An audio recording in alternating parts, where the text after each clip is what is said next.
참 예수님, 무지하게 반갑습니다.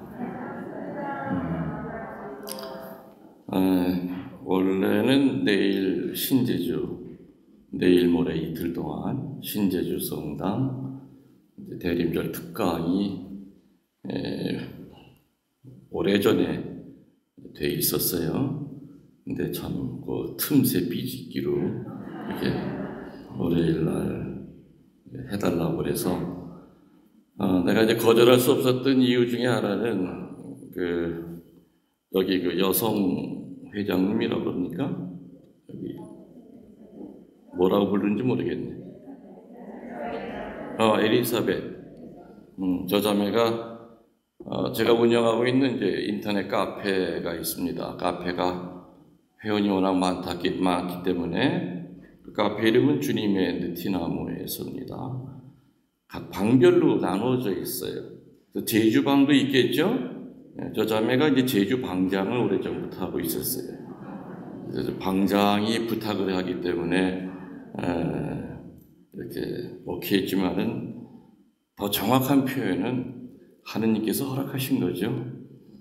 저도 이 화북성당에 내가 선택해서 온 것이 아니라 하느님이 불러주셨으니까 왔고요. 또 지금 이 자리에 앉아있는 여러분들도 어찌어찌 하다가 앉은 것이 아니라 하느님이 선택하여 이 자리에 불러주었기 때문에 앉아 있습니다. 아멘. 다시 말하면 주님의 축복을 받느냐 안 받느냐의 그 첫 단추는 뭐겠습니까? 주일미사 때 은총을 받느냐 안 받느냐의 그 출발점은 교회의 시작이 그렇듯이 하느님이 선택하셨다는 거죠. 선택받은, 다시 말하면 부르심을 받은 그 의미를 우리들이 망각할 때는 그냥 성당 다니는 것도 그냥 취미 생활입니다.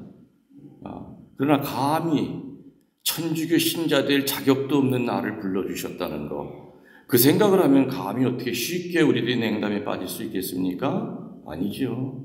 못 빠집니다. 사제도 마찬가지죠. 사제가 될 자격이 있기 때문에 사제가 된 것이 아니라 주님이 나를 불러주셔서 도구로 써주셨다는 생각을 가질 때는 사제들은 절대로 매너리즘에 빠질 수가 없습니다. 죽을 힘을 다해서 사목을 해야죠. 그래서 이 부르심을 받았다, 선택받았다고 하는 것은 우리 신앙의 출발점이 되어야 됩니다. 동의하십니까? 신부님, 저는 누가 불러서 이렇게 데려다 준 게 아니라요. 전 제가 제 발로 찾아왔는데요. 그럼 지 발이 움직이게 한 건 누군데? 성령 아니에요? 맞죠? 성령이 움직이게 한 거예요. 내 마음을 움직이게 가지고요. 맞죠? 네, 맞습니다. 그래서 오늘 짧은 2시간이면은 사실은 저는 시동 거는데 참 시간이 오래 걸립니다. 그래서 원래는 이렇게 2시간짜리 특강은 제가 잘나서가 아니라 잘 안 합니다. 왜냐면은 준비해간 내용을 3분의 1도 못하고 끝날 때가 많아요. 시동 거는 데만 30분이에요. 그래도 아무튼 뭔가 씨앗이 떨어질 거라고 저는 믿습니다. 그리고 이제 혹시 여러분 판공성사 보셨습니까? 아직 안 보셨죠? 더 잘 됐네요. 오늘 제가 쭉 하는 얘기들이 여러분들 대림절에 판공성사 볼 때 도움이 되실 겁니다. 그리고 뭘 봐야 될지도 모르는 분들한테 도움이 될 거 생각이 듭니다.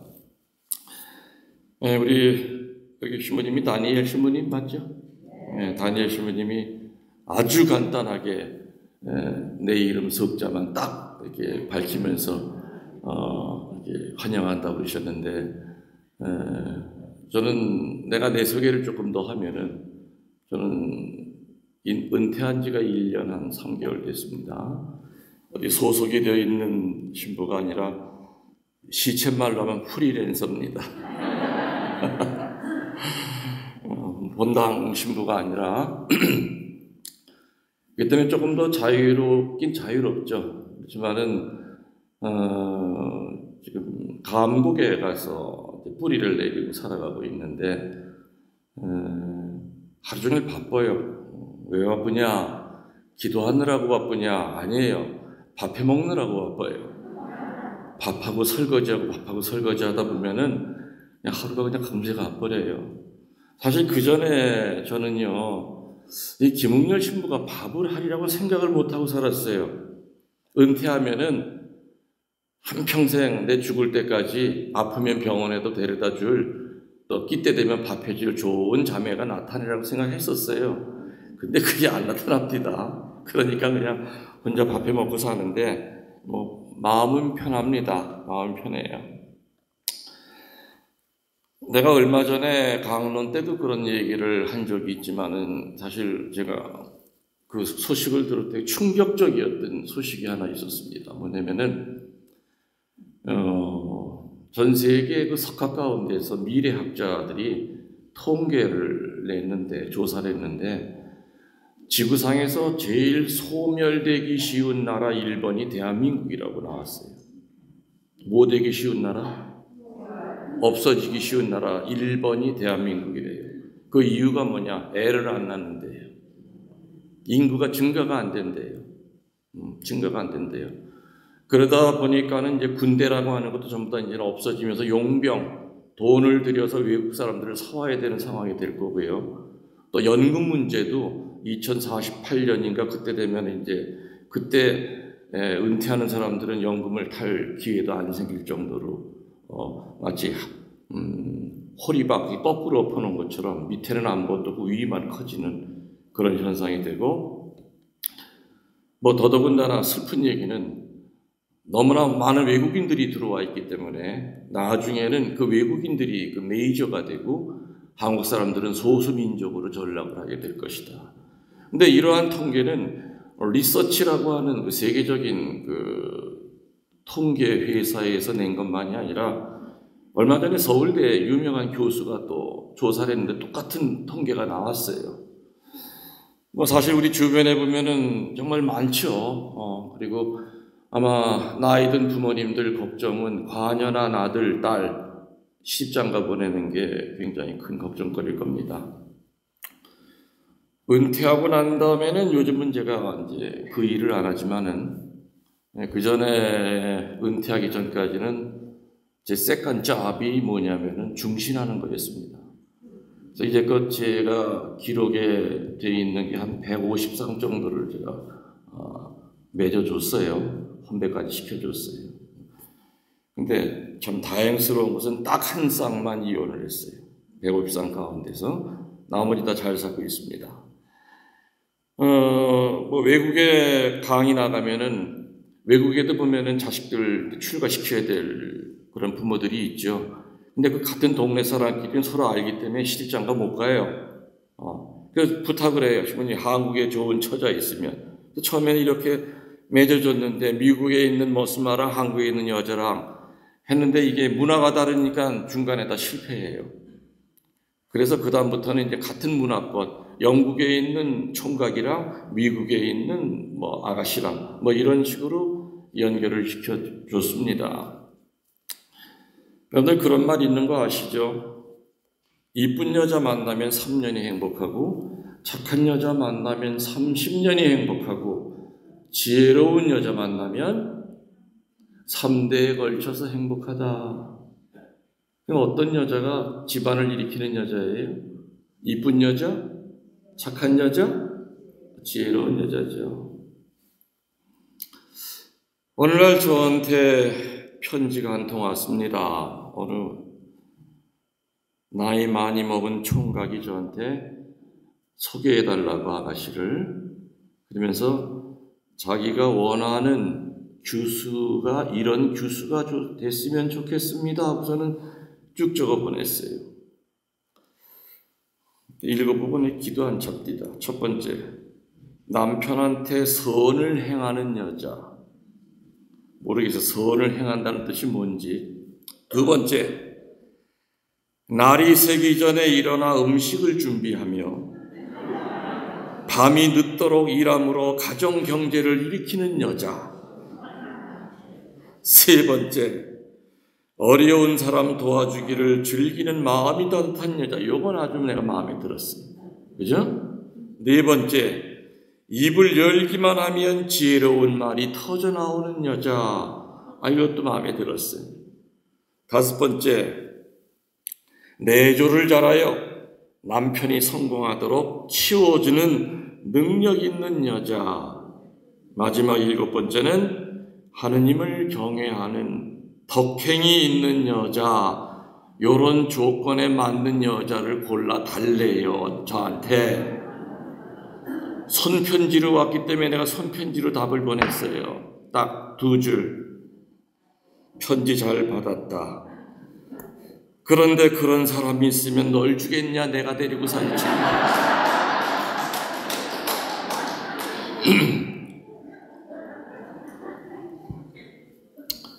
이런 사람 없겠죠? 쉽지 않죠? 쉽지 않을 겁니다. 여러분들, 예수님이 공생활 시작하시면서 제일 먼저 한 게 말씀 선포일까요? 아니면 치유일까요? 아니면 구마일까요? 성경 읽어보셨으니까 아실 거예요. 답부터 얘기하면은 말씀 선포가 먼저 아니에요. 먼저 치유부터 시켰어요.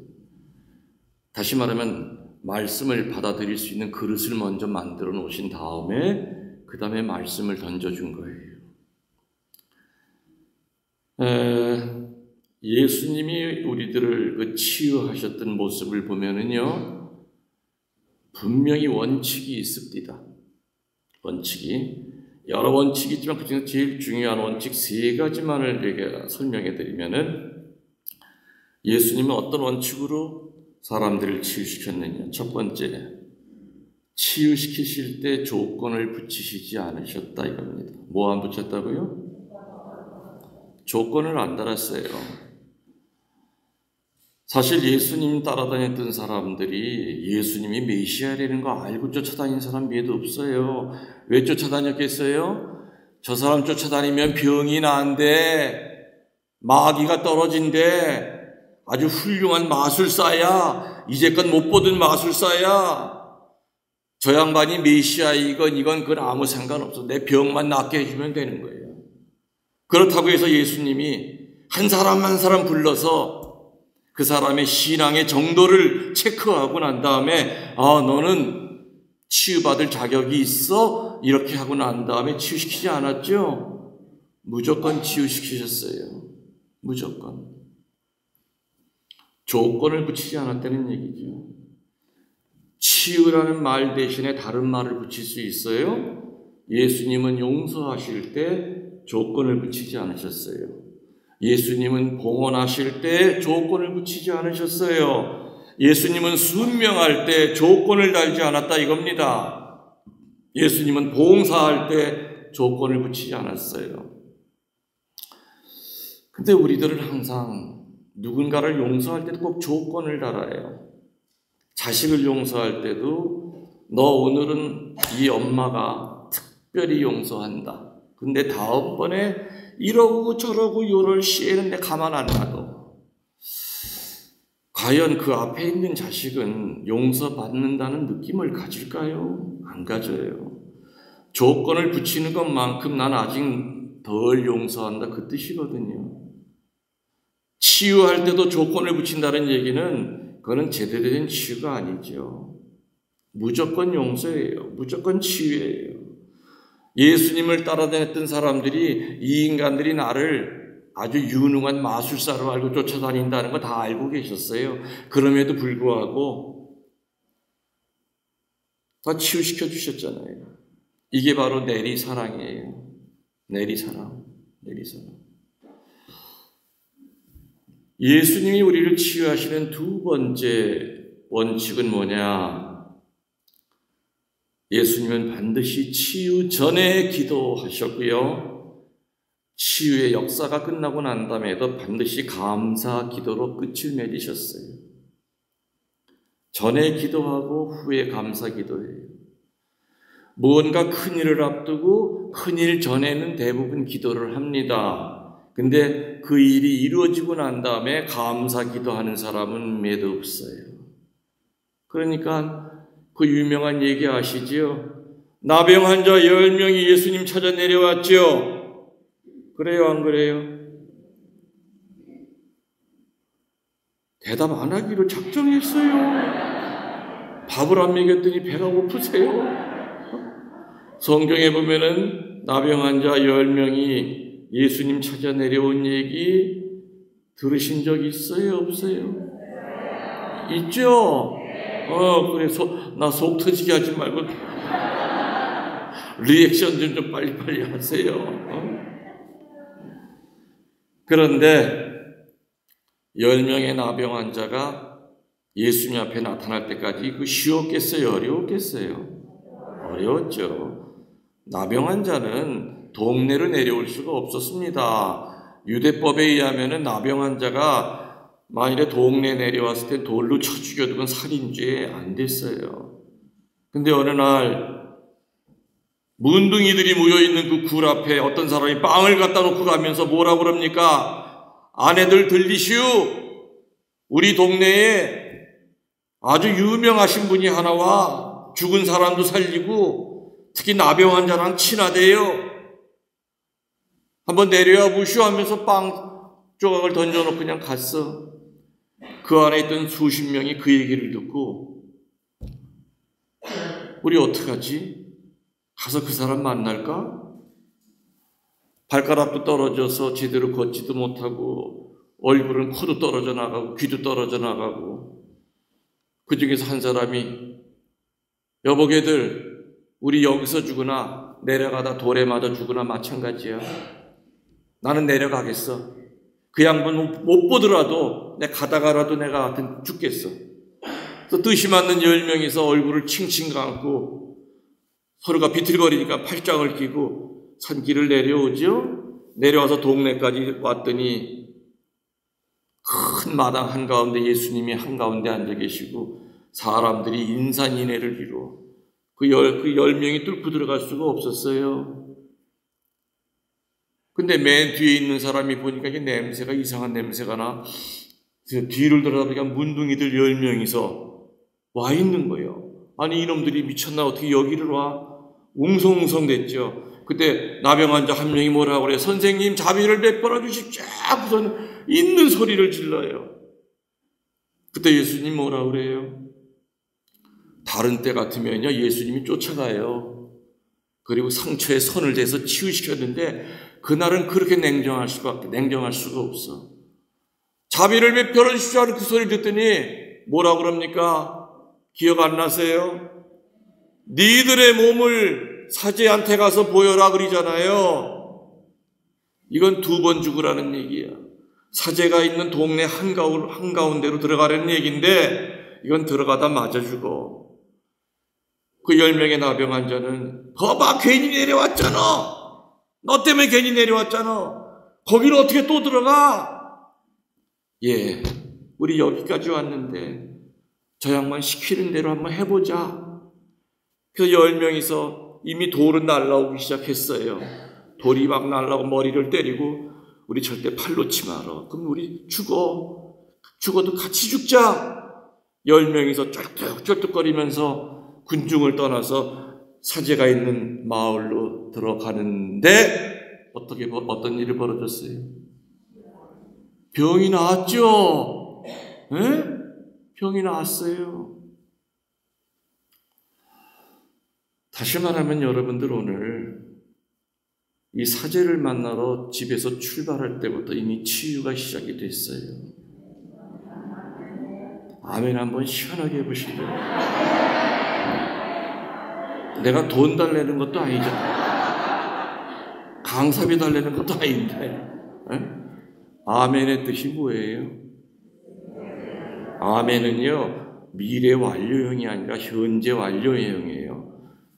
내가 어떤 강론을 했을 때 여러분이 아멘 하면은 여러분이 오늘 치유 일어났습니다 하면 아멘 하면은요 앞으로 나한테 치유가 일어날 거를 믿겠다는 뜻이 아니라 신부님의 그 말씀이 떨어지면서 내 자신한테 치유가 일어났다는 걸 믿겠다 그 뜻이에요. 현재 완료형이 아멘이에요. 그저 좋다고 하면 또 갑자기. 내가 개신교에 가서 이제 강의를 할 때가 요즘은 잘 안 나가지만 그전에는 종종 있었어요. 개신교에 가서 강의를 하면은 천주교에서 강의할 때와 확연히 다른 것이 두 가지가 있습니다.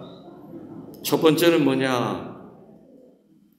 개신교 신자들은 이런 피정 같은 거를 들어오면은 100% 성경책을 들고 와요. 한 사람도 빠짐없이. 그래서 개신교에 가서 내가 강의할 때는 적어도 몇 시간 강의를 하면 내 입에서 40개 이상의 성경 구절이 나와요.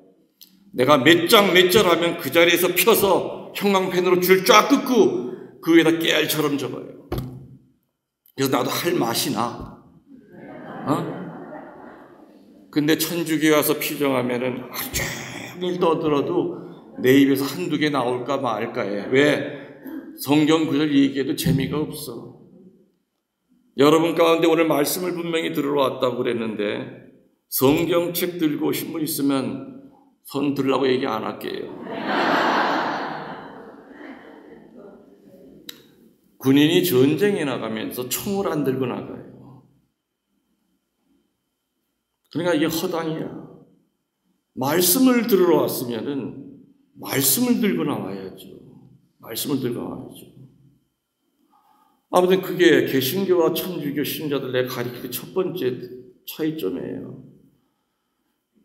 가뜩이나 성서 안 보던 것이 요즘은 매일 미사책이라는 것 때문에 더 성서책을 멀리하죠. 한 달에 2번 교우들이 일요일 날 와서 제가 있는 데서 미사를 드립니다. 그리고 내 방 안에 걸 다 공개를 해요. 근데 내가 갖고 있는 보물 가운데 1번이 뭐냐? 내 한평생 내가 읽은 성서책을 보여드려요. 깜짝 놀라죠. 그리고 내가 그래요. 성경책은 모셔두는 것이 아니라 이렇게 더럽게 다루는 겁니다. 그래요. 신학교 들어가면서부터는 이 책 가지고 공부했고 지금도 강론 준비할 때 이 성서책 가지고 공부한다. 다른 건 내가 다 남한테 줘도 내 죽을 때 이건 꼭 내가 가져갈 거다. 이 성서책만큼은. 매일 미사책이라는 게 생기고 난 다음부터는 더더욱 천주교 신자들은 성경은 그냥 집에 모셔두는 겁니다. 그냥 책꽂이에 꽂아두는 겁니다. 안 봅니다. 두 번째로 개신교와 천주교 이렇게 강의하다 보면 차이점은 아까 얘기한 대로 개신교에서는 강론이 진행이 되기가 어려울 정도로 아멘을 해요. 아멘 아니면 믿습니다. 할렐루야. 여기서 막 튀어나와. 어떤 때 내가 강의하다 강의가 끊어져 버리니까 내가 이따 손 이렇게 올리면 그때 아멘 하세요 그래. 내가 한꺼번에 몰아서 하자고. 그 정도야. 근데 천주교에서는 하루 종일 내가 피정하죠. 6시간 동안 사정에서 4번 들어봐. 더 웃기는 건 뭔지 압니까? 내가 있는 본당에서 4년 동안 훈련을 시켜요. 내 강의할 때마다 아멘 하게끔. 근데 더 웃기는 내 후임 신부가 못하게 해요. 아멘. 왜 아멘 하냐고. 웃기는 신부야. 아멘 하는 것이 무슨 교회법에 걸리는 거예요? 아니잖아요. 아멘이 무슨 뜻이라고요? 그 말씀이 그대로 지금 이 자리에서 이루어졌음을 믿습니다. 그거예요. 여러분 지금 치유됐습니다 했으면은 아멘 하면은 내가 바로 치유된 걸 저는 믿겠습니다. 그 의지의 표현이에요. 아멘만큼 아름다운 기도가 없습니다. 만일에 사제들이 아멘을 못하게 한다면은 여기가 개신교냐고 왜 아멘하고 떠드냐 그러면은 그 사제 심판받아야 돼. 말도 안 되는 얘기예요. 아멘이 어떤 뜻인데. 아무튼 다시 돌아와서 10명의 나병 환자가 사제를 만나러 가다가 다 치유가 됐죠. 그런데 그 10명 가운데 한 명은 누군지 아세요? 유대인들이 제일 싫어하는 족속. 어디? 사마리아 사람이었어요. 둘이 웬수지간이야. 사마리아 사람이랑 유대인은 할아버지는 같은데 첩의 자식이냐 이거 따지면 서로 싸우던 사이야.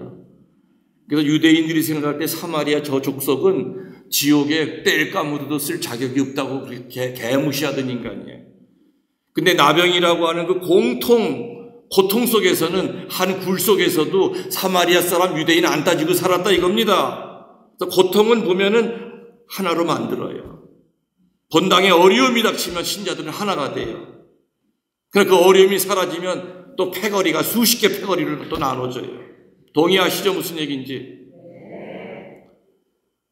10명의 나병 환자가 나병이라고 하는 그 고통 속에 있을 때는 사마리아인 유대인 안 따졌는데 병이 낫고 난 다음에는 어떻게 됐습니까? 사마리아 사람 하나만 남고 9명의 유대인은 다 가버렸어요.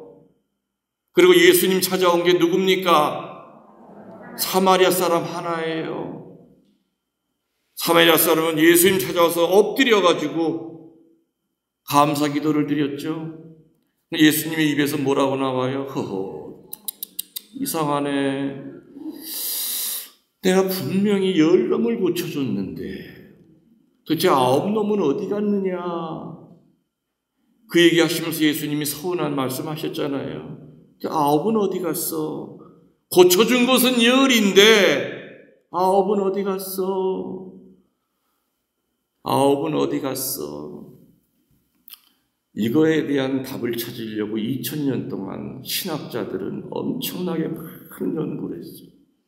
나도 무려 28년을 연구하다가 지난주에 드디어 답이 나왔어요. 아직 내가 학계에 발표를 안 한 건데 여기서 해도 되나 모르겠네. 해드려요 말아요? 소문내지 마세요. 유대인 몇 명이었다고요? 9명. 첫 번째 3명은 어디 갔느냐? 병이 낫자마자 몽둥이 들고 마누라 두드려 패러 갔대요. 왜? 나 나병 걸렸을 때 마누라가 딴 남자랑 놀아놨어. 나 갖다 버리고 딴 놈이랑 눈 맞춰서 살아. 굴 속에서도 얼마나 그 분노가 있었는데. 근데 힘이 없으니까 쫓아 내려가서 두드려 팰 힘이 없었는데 이제 힘이 생기니까 미웠던 놈이 다시 미워지는 거예요. 미움을 잊어버렸던 사람이 다시 미워지는 거예요. 자, 여러분들 명심하세요. 치유받은 사람한테 첫 번째 찾아오는 마귀는 분노의 마귀가 찾아와요. 사람이 고통스러울 때는 누구 미운 것도 미워할 힘도 없어요. 그러나 다시 기력을 찾으면 나한테 해코지했던 놈, 나를 서운하게 했던 놈 다 생각나요.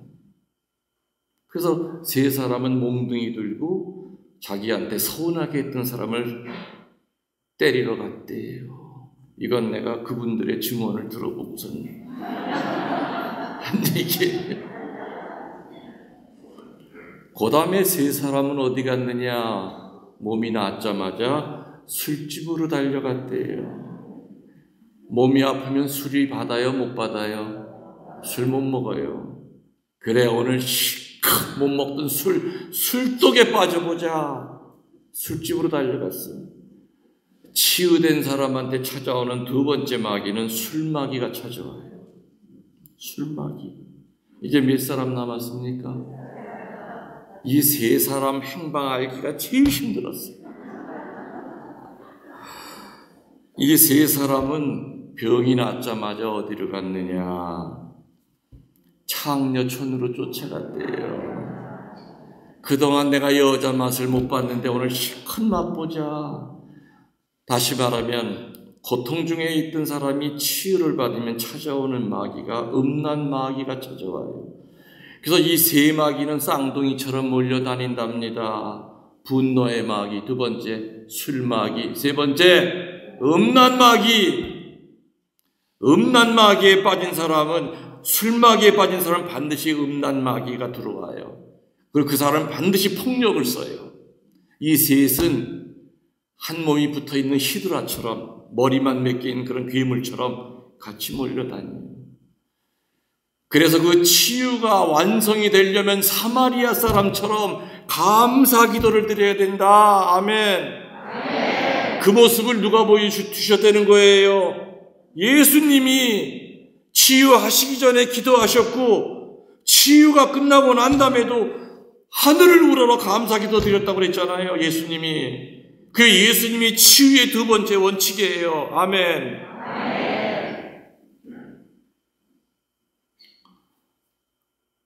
외국에서 성령 대회 할 때 제가 이제 가끔 가서 강사를 갑니다.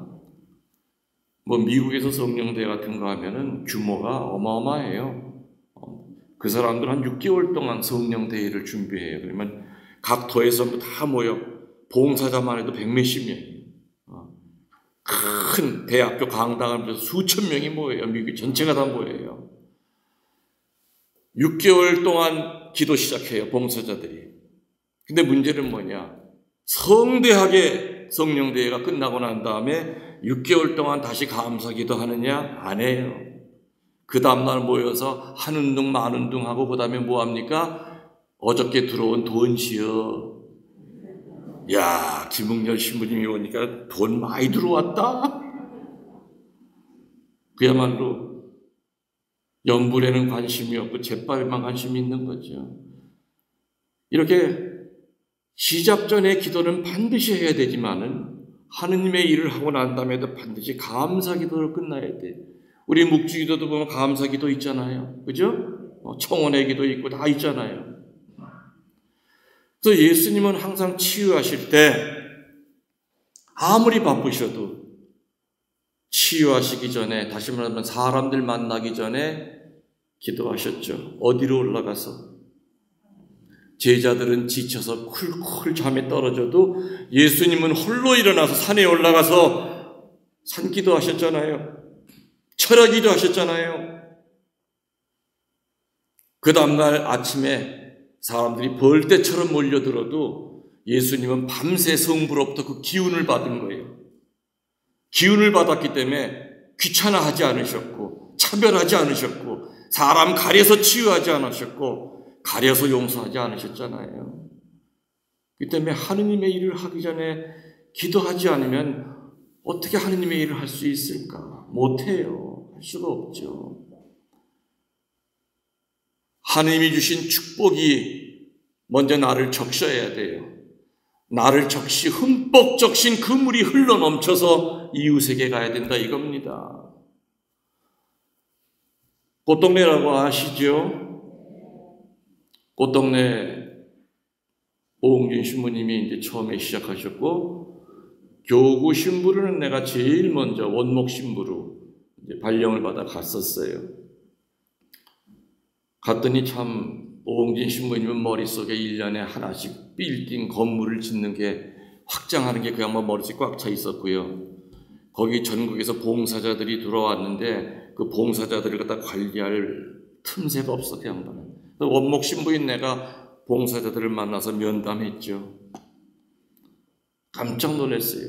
많은 사람들이 전부 다 지명 수배자들이었어요. 도망칠 데가 없으니 꽃동네로 숨어들은 거예요. 다 내쫓았어요. 그리고 이제 제대로 된 봉사자들을 내가 받기 시작했는데, 처음에 거기 이제 봉사하러 들어오면은 뭐 그냥 사랑이 흘러 넘치죠. 장갑 안 끼고 똥 주물러도 냄새 안 나요. 똥 냄새가 향기롭게 나지. 하루 종일 일하면 파김치가 돼. 그래도 저녁에 미사 와서 꾸벅꾸벅 졸더라도 미사 참석하고 성체영한 사람들은 지금까지 살아남아서 꽃동네 수사 수녀들이 된 거예요. 근데 들어올 때 열심한 마음 갖고 들어왔는데 오늘 나 4시간 똥 쳤어. 4시간 기도한 거가 똑같아. 그러면서 미사 참석 안 하기 시작하고 기도 안 하기 시작해요. 그 가지고 있는 그 사랑의 운물이 퍼내기 시작하면 금세 마릅니다. 사랑이 없어지잖아요. 처음에 시작할 때는 이분이 하느님이시고 나는 이분의 종이라고 왔어. 똥 싸는 이 할아버지가 예수님이라고 생각했는데 성체 안녕하고 기도 생활 안 하고 묵주기도 안 하기 시작하니까 어떻게 되느냐? 마른 논바닥처럼 짝짝 갈라지기 시작하죠. 그 다음부터는 두드려 패는 거예요. 기저귀 안 갈아치고 똥 싸면은 이불 뒤집어서 패고 밥도 안 주고, 그 사람이 몇 달 전에 들어올 때는 맨손으로 똥주물을 든 사람이야. 장갑 3개, 4개를 껴도 하느님이 떠나버리고 난 후기 때문에 더러워서 못 만지는 거예요. 그래서 봉사라고 하는 것은 내가 먼저 하느님 옆에 무릎을 꿇으면서 기도를 드리고, 그 기도의 힘으로 주님이 나를 흠뻑 적셔주시고, 적셔서 흘러 넘친 물이 이웃에게 갈 때 지속적이고 끊임없는 봉사가 되지요. 그 갖고 있는 알량한 동정심 몇 달 못 갑니다. 그래서 항상 예수님은 하느님의 일을 하시기 전에 아무리 몸이 파김치가 되셨어도 산에 가서 기도하셨어요. 그리고 신자들이 치유받고 기분 좋게 행복하게 돌아가는 걸 보고 난 다음에 12 제자들, 아이고 니들 피곤했지, 나도 오늘 피곤해, 우리 삼겹살 파티 한번 할까? 회 좀 먹으러 갈까? 이게 아니었죠. 다시 감사기도 또 들어가실 거예요. 예수님은 그 힘 때문에 그 벌떼처럼 모여드는 사람과 상대할 수 있었던 거예요. 사제들도 기도하지 않으면 신자들이 먼저 알아요. 우리 신부님의 얼굴이 이렇게 어두울까? 우리 신부님 웃는 걸 내가 한 번도 못 봤어. 우리 신부님 웃을 참 애기처럼 맑어. 우리 신부님 기도하는 사람이야. 사제가 기도하면 그 기도는 강론에 묻어나요. 사제가 기도하면은 사제의 그 말 한마디, 던지는 말 한마디에도 기도 냄새가 나요. 걸음걸이에도 사제하는 기도의 걸음걸이는 달라요. 수녀도 마찬가지예요. 마찬가지. 예수님의 치유의 3번째 원칙은 뭐냐? 아주 섬세하게 치유하셨어요. 뭐하게 치유하셨다고요?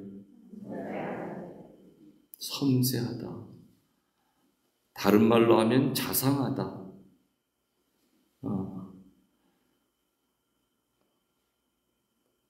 아주 하나하나를 갖다가 이렇게 헛되이 보이지 않는다. 그런 말이 있죠. 통이 큰 사람들은 산은 보는데 나무 종류를 모른다. 그리고 쪼잔한 사람은 나무 종류는 다 기억하는데 자기가 걸어 올라간 길 산 모양을 못 읽는다. 근데 예수님은 어떤 분이신 것 같아요? 그분의 스케일은 바다보다도 더 넓죠? 그러면서도 상상을 초월할 정도로 정말 섬세하셨어요. 그래서 바로 이 예수님의 이 모습이 우리들이 추구해야 될 인간형이에요. 고독하면서 동시에 사회적인 인간의 모습. 고독하다고 하는 것은 하느님과 가까워지기 위해서 우리는 고독해야 됩니다. 외롭다고 하는 것은 사람을 찾는 거고 휴대폰을 찾는 거고 텔레비전을 찾는 거지만, 고독하다는 절대 고독이라고 하는 것은 우리 신자들한테 기도한다는 그 뜻이에요. 근데 기도로만 끝나면 안 돼. 기도로 얻은 그 힘을 가지고 정말 자상하게 이웃에게 봉사해야 되죠.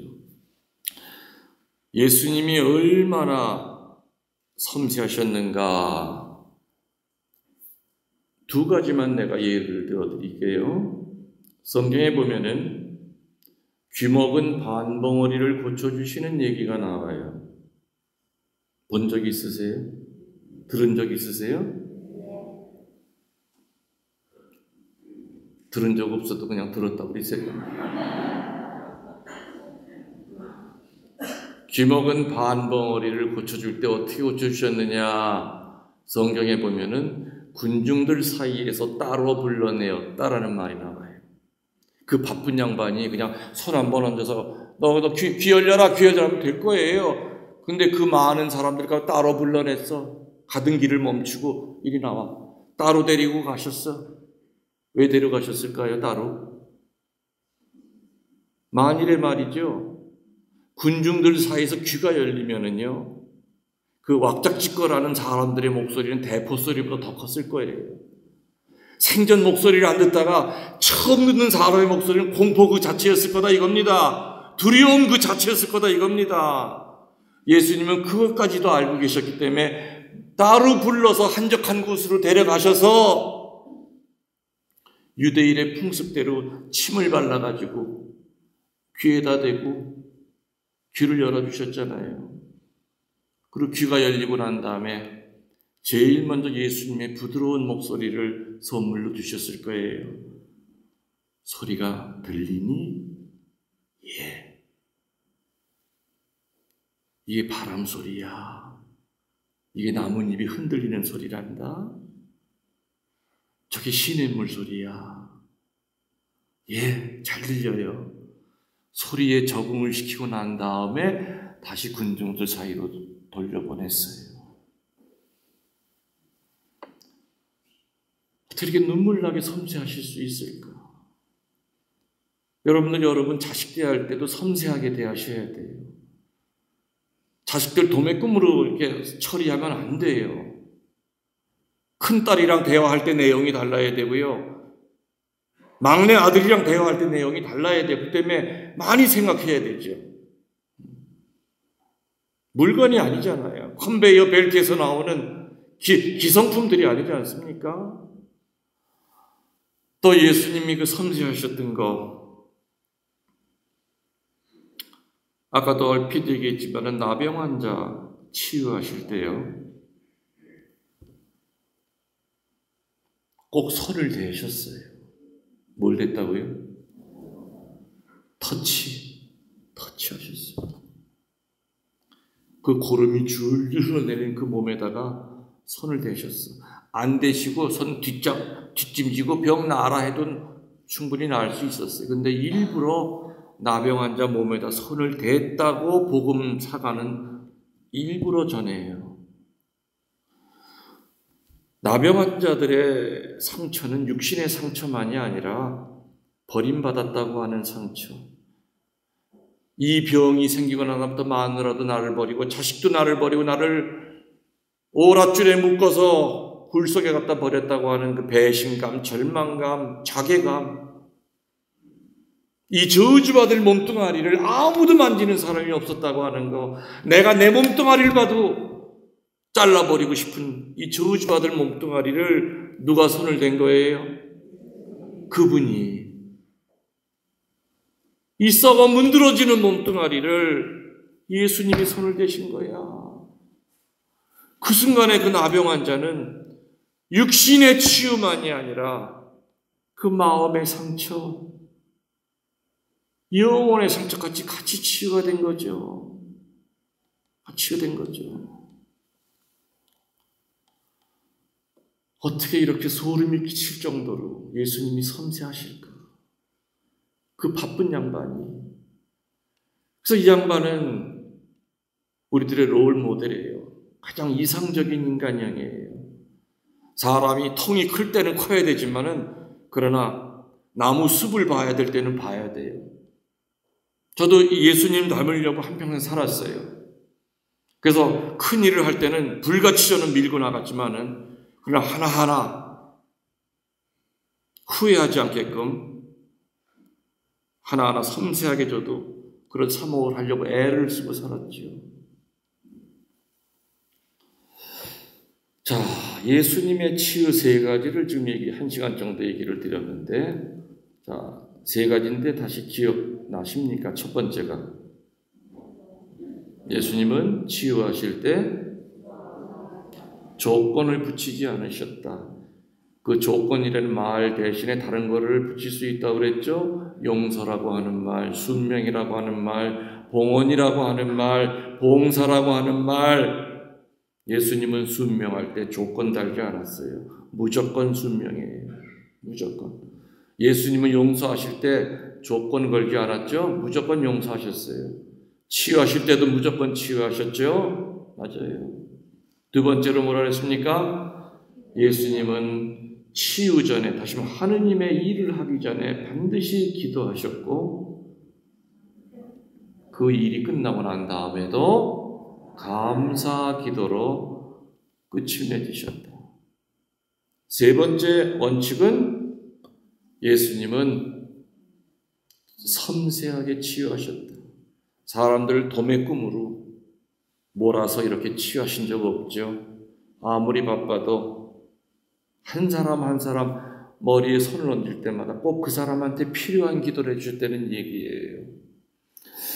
바로 이런 것이 우리들이 세상을 향하는 우리 인간형이 되어야 되지 않을까, 신앙인의 모습이 되어야 되지 않을까 생각이 듭니다.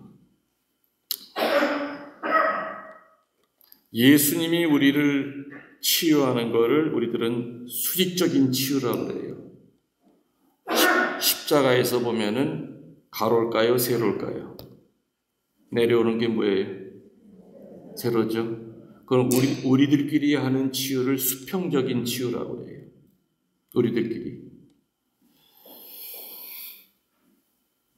우리들도 역시 예수님이 하셨던 것처럼 누군가를 치유할 때 조건을 붙이면 안 됩니다. 어떻게 용서하는데 조건이 붙을 수 있어요? 그냥 무조건 용서예요. 난 너 반만 용서할게. 그건 용서 아니죠?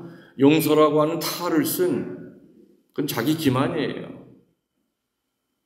그리고 우리는 하느님의 일할 때 전에 기도하고 반드시 감사 기도를 끝내셔야 돼요. 그 누군가를 대하고 내가 누군가를 치유시키려고 할 때는 무대뽀로 치유하는 것이 아니라 저 사람이 어떤 상황에서 어떤 상처를 받았는지를 잘 생각하고, 그리고 먼저 말을 거는 것이 아니라 먼저 하느님께 기도해야죠. 주님, 제가 능력이 없습니다. 내 대녀가 너무 마음 아파합니다. 내가 아는 신자가 너무 힘들어합니다. 제가 어떻게 좀 도와주고 싶어요. 저는 말주변도 없고 믿음도 깊지 않습니다.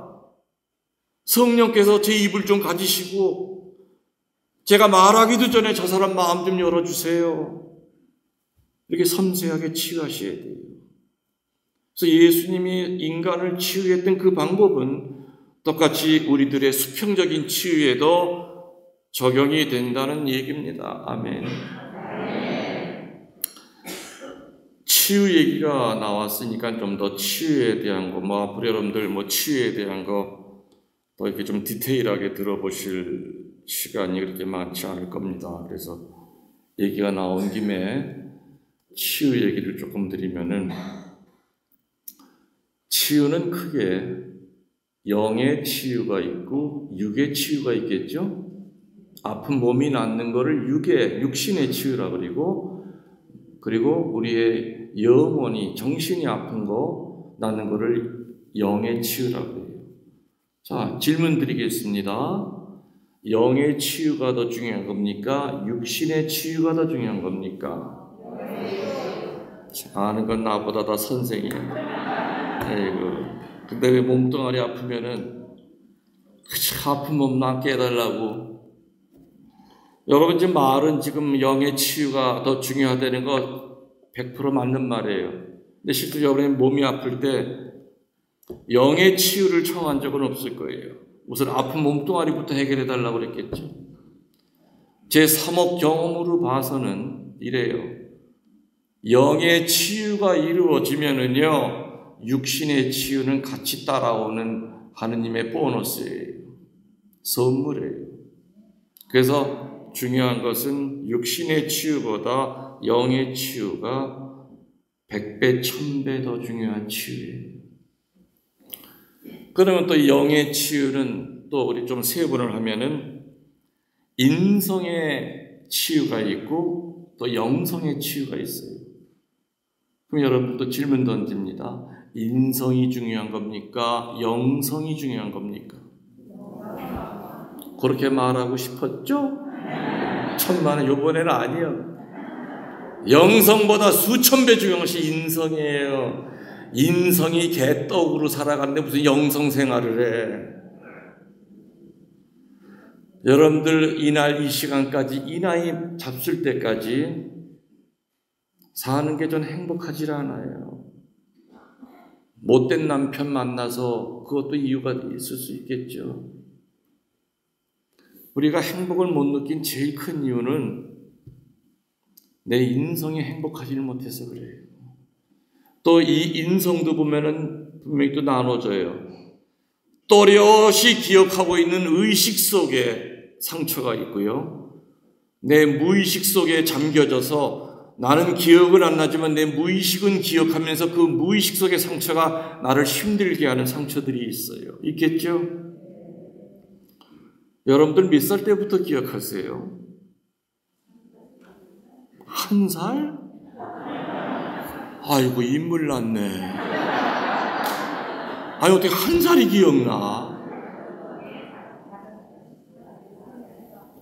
글쎄, 나 같으면 한 5살부터는 그것도 이렇게 연결된 기억이 아니라 그냥 단편적인 기억, 그죠? 얼핏 지나가는 그 정도? 5살 이전에는 기억 안 나요. 여러분도 엄마 뱃속에 있을 때 기억나요? 기억 안 나죠? 근데 여러분 엄마 뱃속에서 상처받은 적 없어요? 모르죠? 여러분들 배고 여러분들 뛰려고 엄마가 몇 번 산부인과 왔다 갔다 했는지 잘 모르죠? 나 뛰려고 양재만 놓고 장독대에서 몇 번 뛰어내는지 모르죠? 나 배고 난 다음에 행복해하지 않고 몸에 있는 암덩어리 하나 붙은 것처럼 그때 그 태아는 10달 동안 상처를 받는 거예요. 사람 몸뚱아리가 요만하다고 해서 그 아기의 영성도 요만하냐? 아니에요. 수태되는 그 순간부터 아기의 영성은 완전해요. 10달 동안 내가 축복의 존재인지 암덩어리보다 더 나를 죽이려고 하는 내 부모에게 그런 슬픔을 주고 두려움을 주는 존재인지를 태아는 알아요. 그 두려움 속에서 세상에 나온 아이가 올바로 클 수 있겠느냐 이거예요. 못 커요. 60, 70이 돼도 그 무의식 속에 잠겨있는 엄마 뱃속에서 받은 그 10달 동안의 상처는 그 사람을 지배해요. 이거 어디 가서 해결해 도대체 이 상처는? 나 나중 산부인과 가면 해결이 돼요? 안 되잖아요. 무의식 속에 잠겨있는 그 상처는 우리의 의식에 영향을 줍니다. 그래서 굉장히 힘들어요. 내 의식 속에 내 누구랑 싸웠던 거 그 사람이랑도 해결했어. 화해했어. 또 그래 그 사람이랑도 화해했어. 내 의식 속에 나를 괴롭혀 있던 거를 다 해결했는데도 불구하고 기쁘질 않아. 행복하질 않아. 딱히 내가 이렇게 힘들게 살아야 될 이유가 없는데도 행복하질 않아. 그건 많은 경우에 그 무의식 속에 있는 어둠이 나를 현재 짓누르고 있는 거예요. 짓누르고 있는 거예요. 예전에는요, 이 인성의 무의식 속의 상처를 그전에는 제가 가학의 상처부터 설명을 해드렸었어요. 근데 주교님들이 걱정이 돼서 그 얘기를 안 하시면 좋겠다. 그 대물림으로 신자들이 알아듣는다. 그건 아니었거든. 우리가 사실 조상한테 뼈와 살만 받는 거 아니잖아요. 영적인 것도 같이 받죠. 그래서 우리 한국에서는 참 지혜롭게 그거를 가학의 상처라고 안 부르고 집안 내력이라고 불렀어요. 내력이라고 들어보셨죠? 자살자가 있는 집안에서 자살자가 나와요. 술주정뱅이 있는 집에서 술주정뱅이가 대를 이어서 나와요. 남봉꾼이 있는 집에서 대를 이어서 남봉꾼이 나와요. 이거 어떻게 수학적으로 설명이 안 돼요. 성경에서 그걸 집안 내력이라고, 가학의 상처라고 불렀어요. 왜 마태복음 1장 1절 성서 그 첫머리에 우리랑 아무 상관도 없는 예수님의 족보가 발음하기도 어려운 그 족보가 왜 성경 거룩한 책 1페이지에 왜 나옵니까? 예수님을 하나 만들기까지 얼마나 많은 가학의 그 시련과 어려움이 있는가를 나타내는 거예요.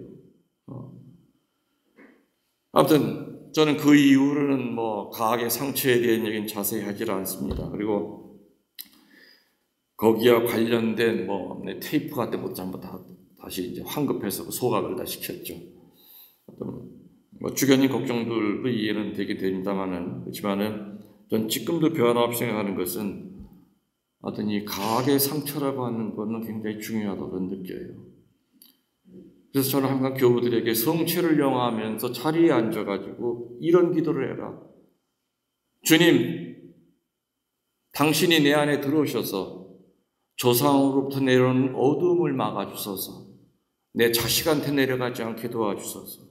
성체를 영할 때마다 그러한 가학의 상처를 막는 기도를 제가 하라고 그래요. 아무튼 우리의 인성은 무의식 속에서도 많은 어두움이 혼란스럽게 나를 힘들게 합니다.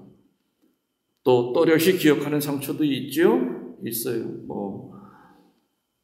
어릴 때 좀 이렇게 철이 났을 때 성폭행 당했던 거, 오빠한테 성폭행 당한 거. 참 제가 개인적으로 이렇게 면담을 해보면은, 자매들 해보면은 참 많이 슬퍼요. 말을 안 하고 살아서 그렇지 정말 얼마나 많은 자매들이 어린 시절에 그 성적인 놀이게 그것 때문에 이렇게 힘들어하고 있구나. 또 남자들 회개해야 돼요. 그런 짓한 인간들. 자기 여동생 건드리고 그 성사 안 받다면 눈물로 성사 보셔야 돼요. 술 먹은 아버지한테 강간당하고 말을 안 해서 그렇지 얼마나 많은지 몰라요. 70, 80이 돼도 지금도 그 할머니 속에는 우는 소녀가 있어. 피눈물 흘리는 아이가 있어. 그 어릴 때 받았던 상처 때문에. 또렷이 기억하고 있는 의식 속의 상처. 어디 가서 해결해야 되냐 이거예요. 이런 인성의 상처. 교회는 2000년 동안 이런 상처를 치유하는 방법을 전통적으로 4가지를 해법을 주고 있습니다. 첫 번째, 잘 들으세요.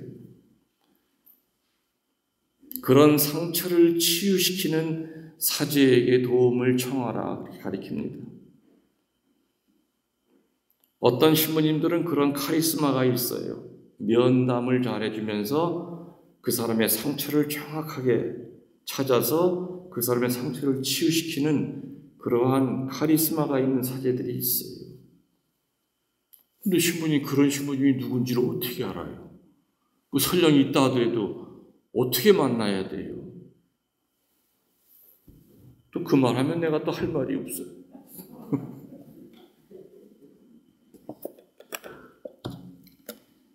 사제들은 사제 서품 받을 때 3가지의 영적 무기를 받고 사제가 돼요.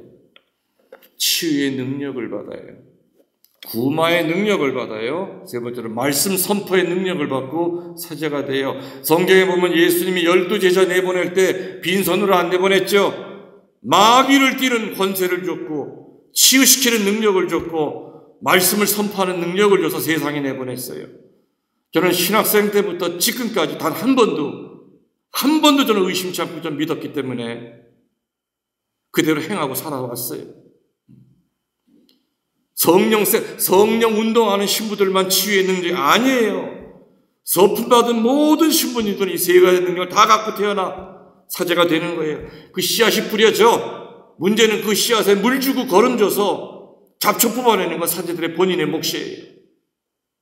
특별한 사제만이 그거 하는 거 아니죠. 그래서 모든 사제가 사실은 신자들의 그 인성의 상처를 치유시킬 수 있는 능력은 씨앗은 다 가지고 있어요. 그게 드러나지 않고 성장시키지 못해서일 뿐이죠. 저 같으면은 얼마나 많은 분들이 저와 면담을 하려고 하겠습니까?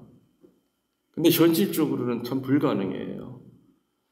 들어오시는 분 면담자 이렇게 이름을 받아서 받은 날짜 그리고 내가 한 달에 몇 번 만나는 거 이렇게 하면은 거의 한 3년을 기다려야 돼요. 3년을. 은퇴 전보다도 훨씬 더 내가 여러 사람 배 이상을 만나고는 있지만 그래도 3년이 워낙 많아가지고 신부님 저 3년 동안 기다리면 저 죽어요. 맞아요, 죽어. 그럼 차선책으로 어떻게 해야 되느냐? 요즘 세상이 좋잖아요. 평화방송에도 얼마나 훌륭한 신부님들 강론이 많아. 치유사제들의 강론 얘기가 얼마나 많아. 하다못해 아까 내가 카페 얘기했지만 유튜브도 있잖아요. 저는 열심히 기를 쓰고 은퇴사제지만은 일주일에 4번 준비를 해요.